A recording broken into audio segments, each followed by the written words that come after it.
Hello there, and welcome. You found your way to one voice, one night. A quiet corner of the world where stories whisper you to sleep, where time slows down, and even the stars listen in. Tonight, we drift into the misty corners of magical history. Not just any history, but the very heart of it. Hogwarts. Long before Harry Potter walked the halls, before Dumbledore's wisdom lit up a room, before sorting hats and marauders' maps, there was the beginning. A castle shrouded in Scottish fog, hidden by enchantments too old to name, and four brilliant minds, each drawn by a different dream, each carrying a different vision of magic. But they didn't just build a school, they built a legacy. And tonight, as the rain taps softly against stone walls and candlelight flickers across dusty bookshelves, we go back. Back to when the world was wilder, and magic was raw, uncertain, and waiting to be shaped. They say Hogwarts chose its own location. No one remembers the exact hill. Some say it rose from the earth the moment the four founders touched their wands to the ground.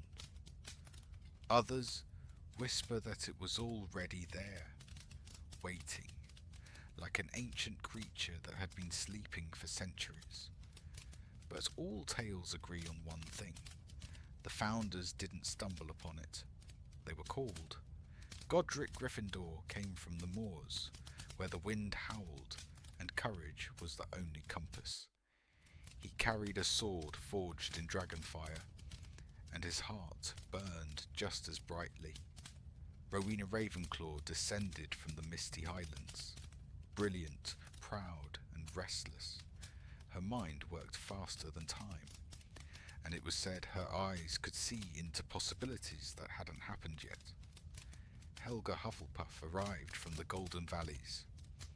She wore no crown, yet every village she passed offered her bread, for kindness always came first with her. And Salazar Slytherin? He came from the shadows of the fen, where the waters whispered secrets, wise, mysterious, and haunted by the idea that not all magic was meant to be shared. They met not by chance, but by fate. Under a starless sky, beside an ancient stone circle where time was said to fold in on itself, the four came together. No one knows what words were exchanged that night. But when dawn broke, they stood side by side, and magic stirred in the earth beneath them. A castle would rise, a sanctuary, a forge for greatness and danger, and a home for every child with magic in their blood. The earliest walls of Hogwarts were not built with tools.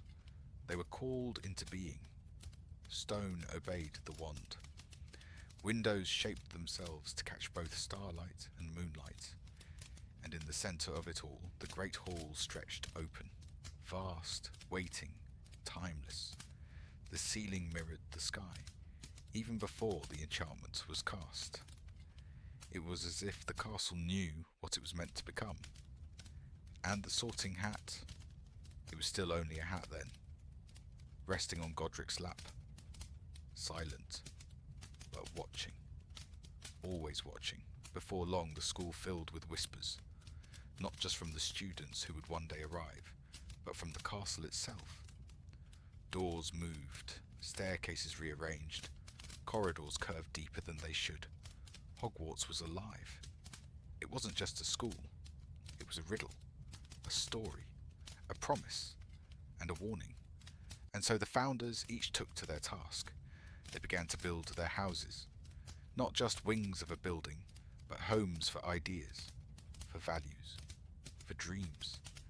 And it is here, in these early rooms of stone and firelight, that we begin to truly understand what Hogwarts was meant to be. The castle was nearly complete. Towers rose into the grey Scottish sky like watchful sentinels. Classrooms glowed with firelight and chalk dust. The kitchens below buzzed with charm work, while enchanted brooms swept halls that no one had walked yet. It was almost ready. But the founders knew a school needed more than walls. It needed structure, a way to guide young minds. And so, one evening, in the heart of the great hall, the four sat around the long wooden table and divided the dream. Gryffindor wanted to teach bravery, the kind that burns in the bones, even when the odds are grim. He spoke of daring, of facing down dragons, and of speaking truth when silence was easier. Ravenclaw championed wit.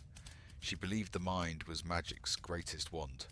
Her students, she said, should hunger for knowledge like it was breath itself. Hufflepuff smiled gently and asked only one question. What are the ones no one else will choose? She offered loyalty, patience, the quiet kind of strength that does not shout, but endures. Slytherin folded his hands. His eyes gleamed in the firelight. He wanted ambition. He spoke of preserving magical blood, of teaching those who had the will to rise. It was the first time silence stretched too long between them. They built the houses all the same. 4 wings of the castle, 4 dormitories, 4 ways of seeing the world. And yet, even in those early days, the seeds of tension were there.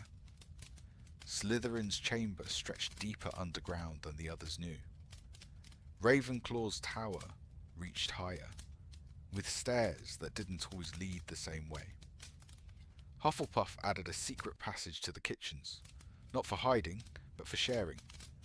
And Gryffindor lined the walls of his common room with old shields, each one from a story no one had the courage to tell twice. The students came, some on foot, some by cart, some by broom. A few, it was whispered, simply appeared, the magic of the school reaching out before anyone knocked. They were sorted not by names, but by values. The hat had begun to speak. Godric had enchanted it one rainy afternoon, placing it on the hearth as the others argued. When it spoke for the first time, in rhyme, Helga dropped her tea. From then on, no student chose their place. The hat chose for them. And so it began. Children laughing in the halls, wands sparking in excitement, owls roosting in towers, feasts that shimmered with spell-cooked magic. And underneath it all, something else. There were rumours. A student gone missing in the West Wing. A mirror that didn't show reflections, only fears. A ghost in the dungeons that refused to speak. The founders dismissed it at first. It was a castle born of deep magic. Strange things were to be expected. But one night, a corridor disappeared. Not locked. Gone. And Salazar was the only one who didn't look surprised. The castle is learning, he said softly. Learning what? Rowena asked. He didn't answer. He turned and walked towards the dark, humming stones beneath the dungeons, where water dripped like ticking clocks, and statues watched without eyes. Godric followed. Not to stop him, but to make sure he returned. From that night on, things were never quite the same. The students still laughed, lessons still went on. But the founders? They began to dream separately. Helga turned her attention to healing spells and magical herbs. Rowena spent longer hours in the tower, sketching ideas for a spell that could capture thought itself. Godric trained in the forest, dueling shadows for reasons he didn't speak, and Salazar built something no one else knew about, a secret chamber, hidden from all but him, guarded by a magic no one would dare teach. The castle did not protest, it simply remembered, and in its walls, deep in the stone and whispering wind, the first echoes of division settled, like dust on old wood. Not war. Not yet. But something older. A story. Waiting. In the months that followed, Hogwarts grew louder. not with noise but with magic. Books levitated between shelves like birds returning to roost. Candles lit themselves in mid-air. Armor sets whispered names at night. But beneath it all, there was something deeper.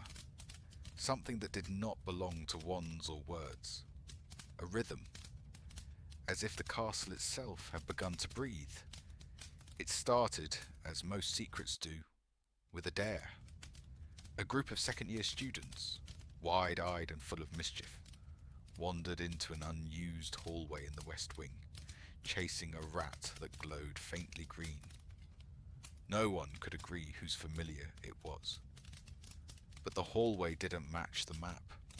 There were no portraits, no torches, just a single arched door with no handle, only a symbol etched in the stone, Ventus Magna. Beware the ancient wind. They whispered the words. Nothing happened. Until one of them laughed, knocked, and the door swallowed them whole. The student was found days later, shivering, covered in cobwebs that shimmered like ice. Eyes wide, voice gone. He never spoke again. But he left behind a sketch, a creature, long and coiled, with too many eyes and no face. Most dismissed it as imagination, but Rowena Ravenclaw kept the drawing. She studied it for weeks. Then she sealed it inside a book, one that still resides in the restricted section. No one reads it, because it whispers back. Rumours spread fast in Hogwarts, even faster when no professor confirms them. Soon, students told tales in the dark, of staircases that led to different times, of a room that appeared only when one was truly lost, not physically, but inside, of a tree in the courtyard that had been there before the castle itself, whose roots stretched into memories. And then there was the tale of the serpent below, a massive snake, ancient and dreaming, said to be the first creature Salazar Slytherin spoke to, said to still live, somewhere deep where no torch can burn. No one had proof. No one dared look. But every few winters, when the frost grew thick and the moon sat heavy over the towers, someone would hear hissing in the pipes, low, rhythmic, like a lullaby sung in a language no one taught. Helga Hufflepuff tried to calm the fear. She created the first magical comfort wards, charms that helped students sleep, charms that eased nightmares. She brewed teas that warmed the bones. She even wrote lullabies, charmed to hum softly through dormitory walls. But even she admitted quietly one night to Rowena, "The castle, it remembers more than we gave it." Godric grew restless. He practiced defensive spells day and night. He began teaching students how to shield their minds, even from things that weren't visible. He added new lessons. How to sense illusions. How to tell real from glamoured. How to walk silently in a house that listens. And Rowena? She built the first memory tower, a space enchanted to store thought itself. Floating silver threads of memory that hovered like mist. Each one an attempt to understand the castle's moods. But none of them dared confront Salazar. He had grown quiet. And his students?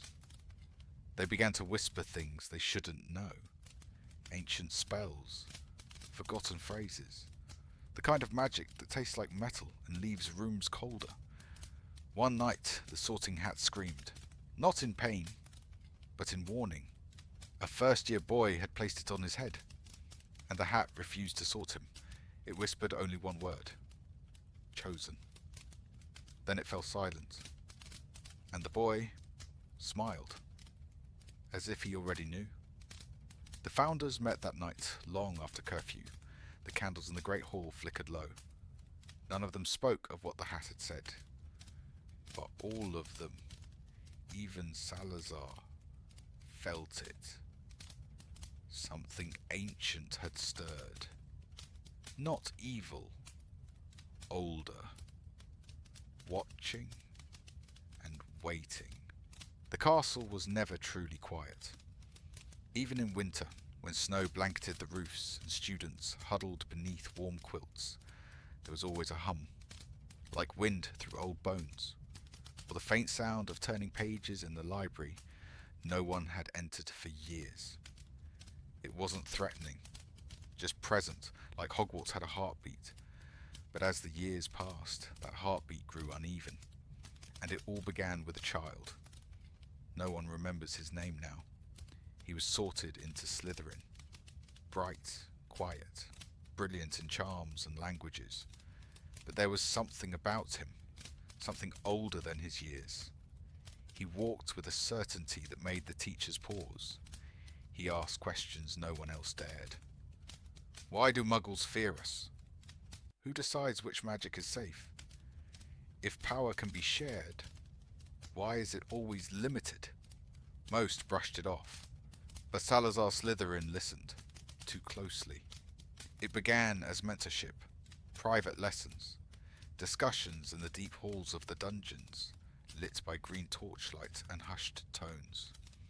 But the boy changed. He began drawing strange sigils in the margins of his notes. He spoke less to his peers. He carried a wand he hadn't been given. And when Rowena found him whispering in Parseltongue to the stone walls, she demanded answers. Salazar did not offer them. Instead, he looked at her with calm eyes and said, "Some knowledge seeks its own student." That night, the founders met again, not as friends, but as keepers of something fragile. The air was cold in the great hall. The fire burned low. Even the portraits seemed to hold their breath. Helga was the first to speak. "We agreed to teach all who show magic, regardless of blood." Salazar stood. "And I have taught them. I simply believe. Not all should stay." Godric clenched his fist. "That's not your choice to make." Rowena's voice was soft, almost mournful. "But it is his belief." They argued until dawn, about safety, about purity, about the future of magic. And when the first light touched the stained glass windows, Salazar turned towards the great oak doors and walked away. He didn't take his books. He didn't say goodbye to his students. He left only one thing behind: a locked door, hidden deep in the foundations, accessible only by Parseltongue. Inside, it was said, he placed a creature, one that would awaken only when the time was right. The Chamber of Secrets. The castle shifted after that, literally. A staircase collapsed 3 days later. A wing sealed itself off for nearly a century. The forest outside grew darker, thicker, as if echoing the wound within. And the founders, they never stood together again. But Helga planted new gardens. Not just herbs, but magical empathy plants, which would glow or droop depending on the emotions in nearby rooms. Rowena buried herself in a spell that could preserve memory through objects. And Godric, he disappeared for a time, into the mountains, to speak with dragons, to understand how magic changed with belief. When he returned, he wore armor etched with runes no one could read, and gave his sword to the castle itself. "In case it's ever needed," he said.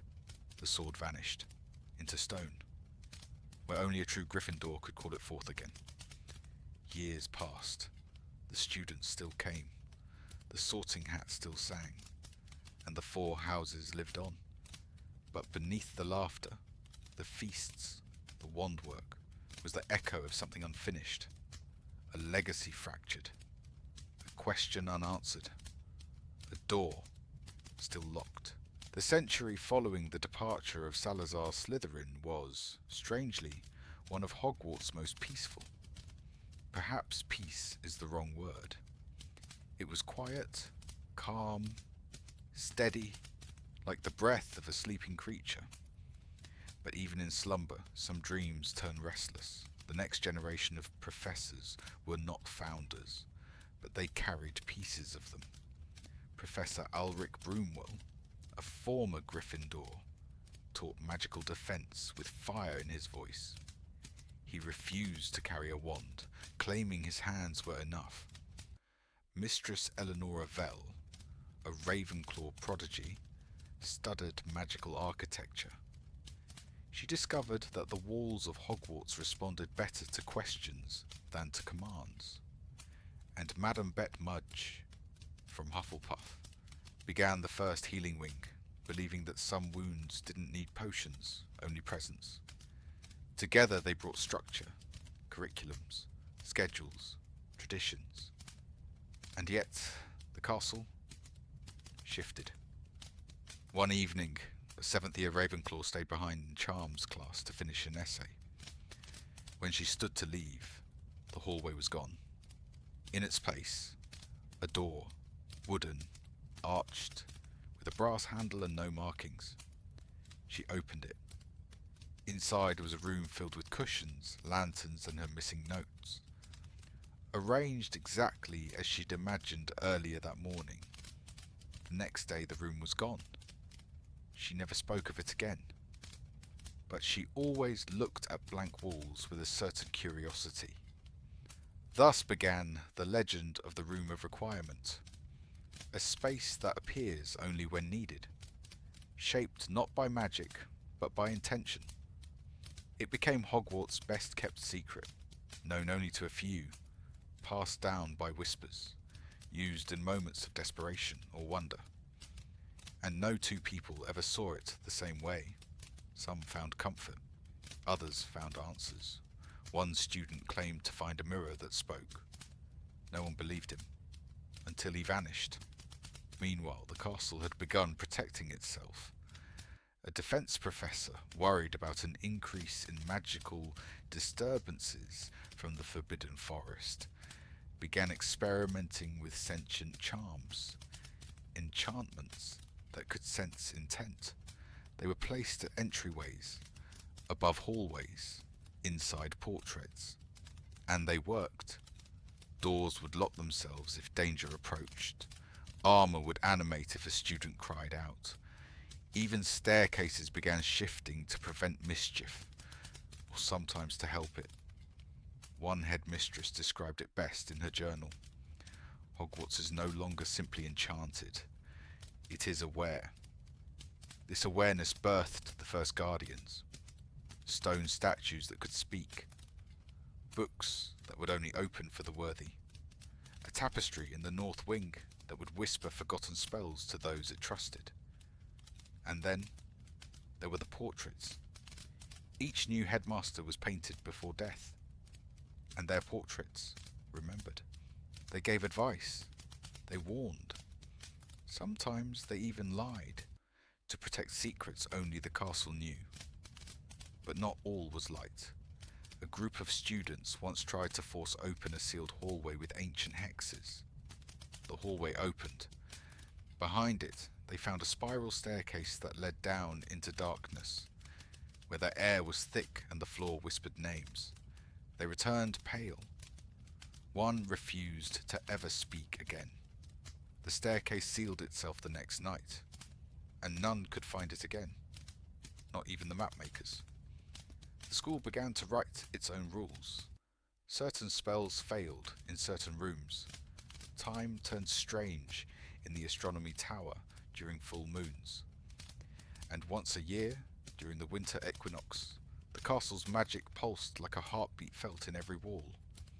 Some students claimed to hear music from the stones. Others said it was just the wind.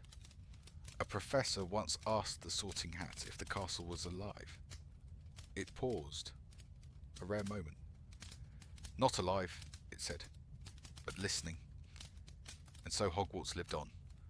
Not as a building, but as a being. A keeper of dreams. A guardian of nightmares. A place that offered sanctuary, but never forgot its founders. And somewhere deep beneath it all, a door remained closed, Waiting. Magic, like all great power, has its shadows. For every spell meant to heal, there is one that wounds. For every charm that mends, there is one that breaks. And Hogwarts, a place of learning, has always known that some lessons must remain untaught, but not unlearned, because students are curious, and some secrets don't wait to be discovered. They whisper. It began with a book, or rather a fragment, wrapped in dragonhide leather with no title, found tucked inside the lower shelves of the library's restricted section. No one knew how it got there. It contained no diagrams, only instructions. One of the earliest forbidden spells, Noxa Memoria, the breaking of memory. The charm could erase a memory, yes, but it could also fracture it, split truth into shards, replace it with lies. The professor who found the book burned it. The ashes reformed into a smaller book. That one was buried beneath the library floor. And in the morning, it was back on the shelf. That's when the headmistress at the time, Althea Morven, established the Council of Magical Ethics, a group of 7 professors who would oversee spell approval, research limits, and the classification of unspeakable knowledge. But she knew it wouldn't be enough, because that very year, a group of 7th years created something else. A circle, not a club, not a society, a circle. They met in silence, by candlelight, in a room that did not exist on any blueprint. Not the room of requirement, but something older. A vault-like chamber beneath the base of the astronomy tower.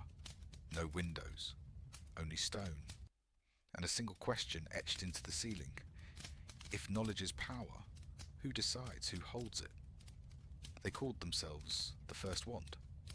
7 students, each from a different house, each sworn to secrecy. They didn't seek chaos, they sought truth.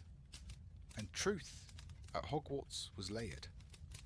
They uncovered old spells, not just powerful, but unfinished. One charm could stop a clock. Another could bend a room's shape for a few moments. They weren't dangerous yet, but they could be. The circle experimented. They documented. They never harmed anyone. But the castle knew. One night, the lights in the astronomy tower went out. The stars vanished from the sky, and a door appeared, one none of them had ever seen. A professor, Cassandra Flint, known for her sharp mind, was drawn there. Inside she found the circle, and what they'd written. She did not scold. She listened. Then she told them something none of them expected. You're not the first. The revelation struck deep. Hogwarts had long kept its secrets, but now it was clear. It also kept patterns. Every few generations, a group like this rose. Every time, they thought they were first. Every time, something went wrong. Cassandra told them of a girl named Mirette Dawn, from centuries past, who'd unlocked a charm that could remove fear, not suppress it, erase it. She became reckless, confident, and walked into the forbidden forest with nothing but a smile. They never found her body, only a tree that now trembles when approached. It's called Mirette's Hollow, and no spell works beneath its branches. Soon after Cassandra's warning, one of the students from the First Wand, a boy named Thalen Price, vanished. He had been quiet, thoughtful, gifted in transfiguration. The day before he disappeared, he told his owl to return home and left a note under his pillow. Some truths are heavier than lies. His name was erased from the roster, not expelled, just gone. And Hogwarts? It sealed the vault beneath the astronomy tower. When new blueprints were drawn the next year, that space did not exist. But sometimes, during storms, The walls of the astronomy tower hum with magic, and if you listen closely, you can hear 7 voices chanting in unison. To this day, the school maintains a list of forbidden incantations.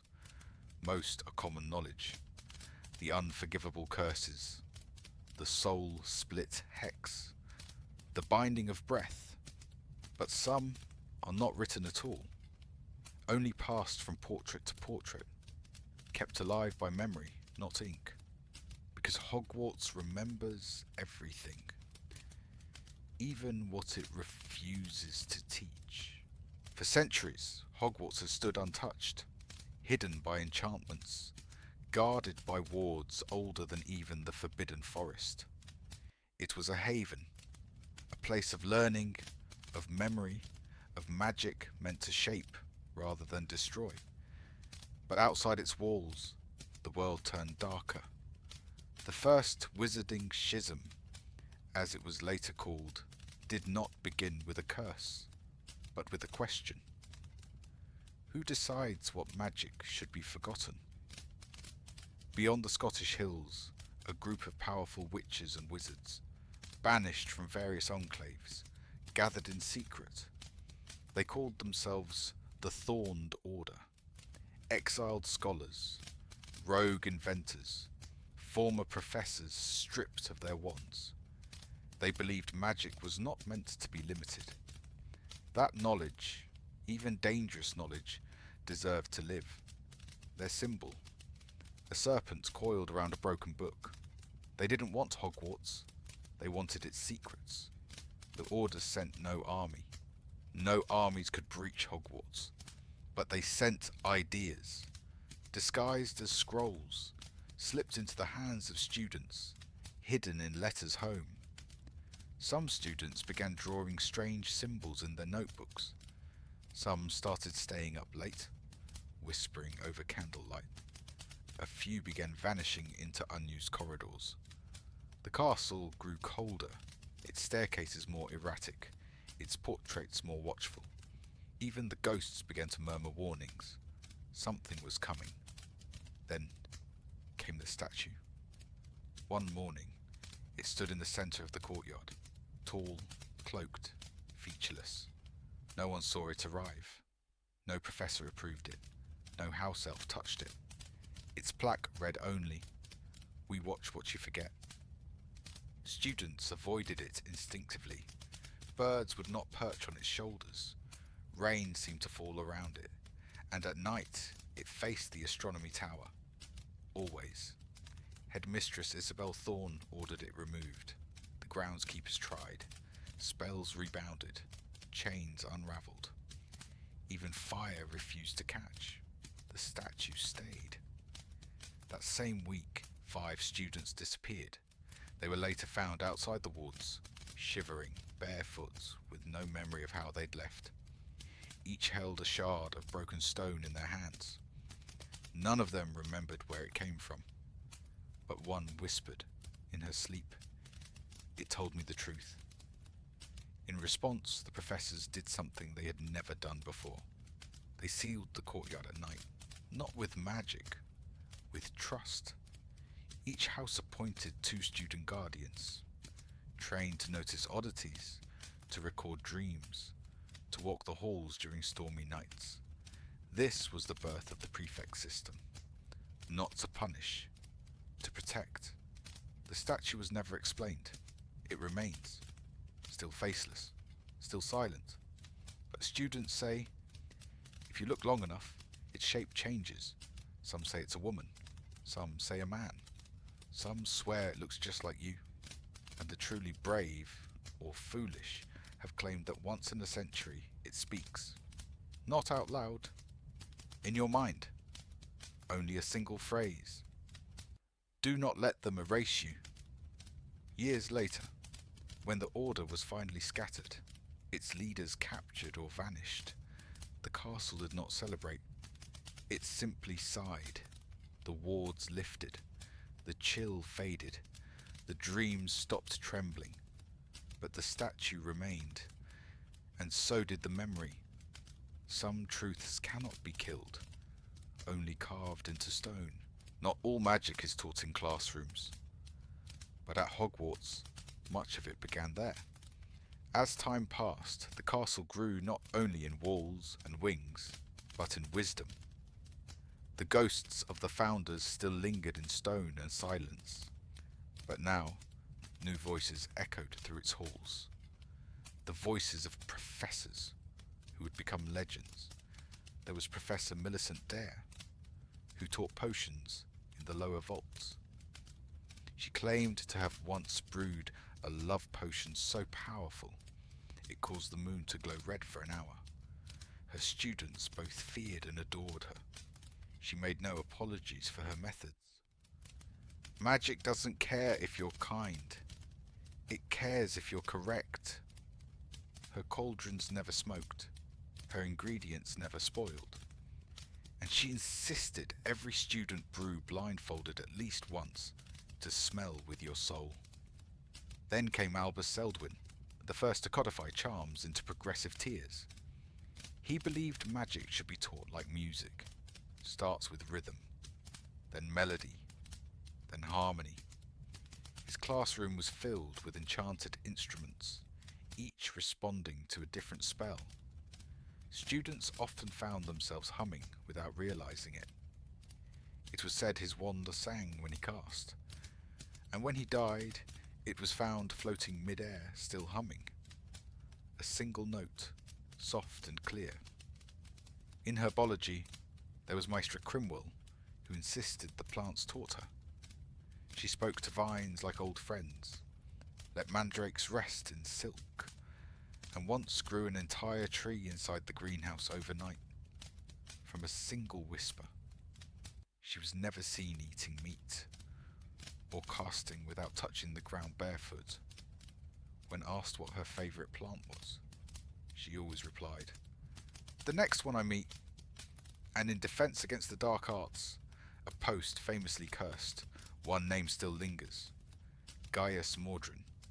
He was quiet, polite, deadly. He did not teach spells first. He taught silence, how to breathe, how to feel a presence enter a room before seeing it. Students under his care learned to walk like shadows, speak like truths. And in his final year, he introduced something new. A class with no name. It met once a week. No syllabus. No notes allowed. Only questions. The students who attended were sworn to secrecy. But one wrote a phrase in the margins of her journal. How do you defend against yourself? The class explored identity, the nature of the soul, what magic reveals when the wand is lowered. They practiced stillness, dream reading, mirror meditation, no spells, only recognition. It was called, by rumour, the inner arts, and it was quietly erased after 10 years. No records remain, no exam scores, no mention in official history. Some say the castle itself asked for its removal, not out of fear, but out of mercy. Because one year, 3 students from the class refused to leave. They had seen something in the final lesson, something not even the professors understood. They were later found in the divination tower, unmoving, eyes open, whispering their own names. To this day, that tower room remains unused, its door sealed, and every so often during thunderstorms, the windows fog from the inside. Not every lesson belongs in a book. Some are written into walls, into silence, into the way a candle flickers when no wind blows. Hogwarts teaches many things, even what it chooses to forget. At Hogwarts, not all rooms welcome company. Some wait, patient, silent, draped in shadow that does not stir, even when the torches flicker. Among the many towers that pierce the sky of the castle, one has no formal name, but the older ghosts call it the Mirrorless Tower. It rises from the eastern wing, partially swallowed by ivy, often shrouded in mist. Most students assume it's abandoned. Some believe it was once part of the astronomy tower, severed after an ancient duel split the sky itself. But ask the portraits, and they fall quiet. Even those known for gossip. The mirrorless tower has no windows, no paintings, no reflections. Mirrors brought inside simply turn opaque. Glass refuses to form, and once a student tried to scry using a bowl of water there. The water froze mid-incantation. Only one professor ever taught a class inside it, Professor Niles Elgar, a scholar of magical perception. He believed the tower wasn't cursed, it was selective. He claimed it was where Hogwarts stored unfinished truths. His lessons focused not on what could be seen, but what was deliberately hidden. No chalkboards, only questions whispered into silence. If a memory isn't reflected, does it cease to exist? If you cannot see your fear, can it still find you? His students called the class Echo Studies. It lasted 5 years. Then Elgar vanished. Only his boots remained, neatly placed at the tower's base. Inside the topmost chamber of the tower sits a cabinet made of ashwood and starlight. At first glance it seems empty, but every 100 years, at precisely the moment of autumn's last sunset, the cabinet unlocks. Inside appears a book, bound in soft black leather, unmarked, unlabelled. Its pages contain no ink, at least not to the naked eye. But for those who enter the room with a question they do not yet know how to ask, the pages bloom with writing. Only 2 such accounts have ever been recorded.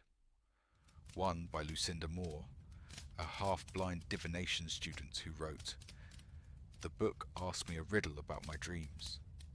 I answered with silence. It wept." Another by Corwin Thatch, a Slytherin known for logic, who simply noted, "The book knew my name, then forgot it. I haven't spoken it aloud since. He now goes by a symbol. See, the book is not dangerous, but it is not safe. It teaches nothing. It reveals." One page allegedly bore the phrase, "The wand chooses the future, not the wizard." Another, "Every castle forgets the first ghost it made. No student has been allowed to keep a copy, and the book fades the moment the sun disappears. The mirrorless tower remains unguarded. Not because no one fears it, but because it needs no guard. Those who are drawn to it find their way. Those who aren't never notice the stairs. There's a superstition among certain Ravenclaws. If you press your forehead to the wall beside the library's eastern wing and whisper a question 3 times, the tower will answer in a dream, only once, and only with a story. But stories at Hogwarts are often more powerful than spells. One night, a student left a letter beneath the cabinet in the tower. It read, "If you are reading this, then the book is still waiting. Tell it I forgive it. Tell it I understand now." The next morning, the letter was gone. And for the first time in a decade, the floor was warm. Hogwarts has many rooms, many doors, many books, but none quite like the one that shows you what you were never ready to see.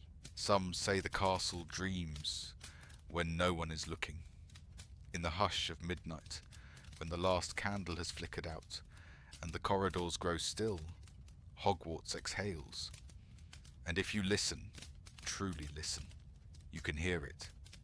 A soft creak from the west wing staircase, a sigh from the fireplace in the great hall, a book falling open on its own, its spine settling into memory. The past never really leaves. It lingers, like dust in sunlight, like footsteps you didn't take. Long after the founders faded into stone, long after students changed their robes, their wands, their accents and fears, the castle kept watching, not just to protect, but to remember. Each crack in the wall holds a whisper, each moving painting, a sliver of story. Even the ghosts, Some lost and some anchored by love drift not because they must, but because Hogwarts gives them a place to stay. Because no story is truly over, only paused, waiting to be told again. Some nights the Sorting Hat sings a song it wasn't asked to sing, not for a ceremony, not for a new year, just because it misses someone. It hums in silence, and somewhere a student hears it in a dream and wakes up smiling. They don't know why, they never remember the tune, but they feel seen. In the North Tower, the wind still circles a statue with no name. In the Hufflepuff common room, the fireplace sometimes glows green for no reason, as if someone is trying to return. And under the floorboards of the library's east wing, a book is waiting. It doesn't have a title. It doesn't want one. It just wants someone curious. Even the ghosts change. Not in shape, but in memory. Sir Nicholas once wept for a name he couldn't recall. The Grey Lady once smiled. And the Bloody Baron? He whispered thank you to a student who fixed a window he hadn't looked through in centuries. Magic at Hogwarts is not just in the spells. It's in the stillness, in the waiting. And so, every student leaves their trace. A laugh echoing off stone, a note hidden in a book, a moment of courage in the hallway, long after class has ended. These moments settle into the wood and stone. They become the castle. And when you return, as some do, you find things just a little different. The portraits blink slower. The ceilings echo your steps more kindly. The staircases seem to know your weight again. You realise it never forgot you. Because Hogwarts is not just a school. It is a keeper of time, a gatherer of hearts. It doesn't grow older. It grows deeper, layer by layer, memory by memory. Yours, mine, theirs. So tonight, as you drift into sleep, if you feel something watching you gently, it may not be a ghost, or a spell, or even a dream. It may be a castle that remembers, and always welcomes you home. Good night, dear listener. May your dreams wander the halls of Hogwarts a little longer, and may the stories never stop whispering.